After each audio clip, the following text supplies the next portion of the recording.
How many hours did people work in the Middle Ages? It all depends on when you were alive in the Middle Ages, what job you had, and whether you were a peasant or a king. People living in the Middle Ages worked at different times throughout the day and year based on the season, their occupation, and social class. While we think of a typical 9-to-5 workday as normal, that wasn't the case for medieval men, women, and children. And they didn't have nearly as many labor laws protecting them as we do today. During the summer months, people worked from sunrise to sunset, which could mean a 13 or more hour day. The longest hours were usually between April and September, when the weather was warm and there was a lot of work to be done, especially on farms. During the winter months, people still worked long days, but it was dark for much of the day, and people would work fewer hours. So a typical winter day might only be 6 hours long. The hours people worked varied so much that it's impossible to say exactly how many hours the average medieval person worked over the course of a year.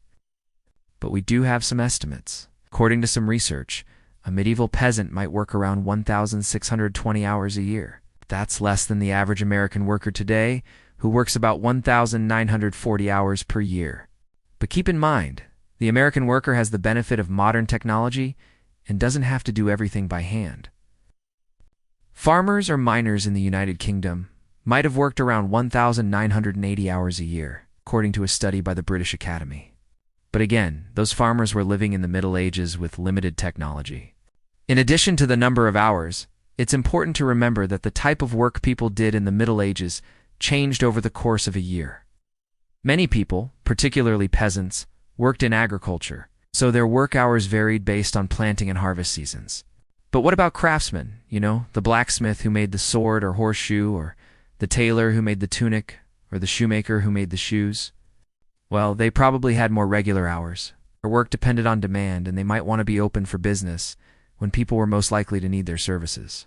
And finally, it's important to consider that even though people worked long hours, their days were often broken up by other activities and events. The typical medieval day began with morning prayer, followed by breakfast. After that, people might attend a market or church services. Religious holidays were common, and people took time to celebrate feasts and festivals. There were even holidays for bad weather. In short, medieval people had more holidays than modern workers. So when we consider the number of hours people worked in the Middle Ages, it's important to remember that the concept of a workday was very different then than now. People's schedules were dictated by the rhythms of nature, demand for certain products, and religious observances. Work was simply one part of their day, not the all-consuming aspect of their lives that it can be for some people today. If you like these facts, make sure to check out our other videos. Like, comment, and hit that subscribe button if you want to see more.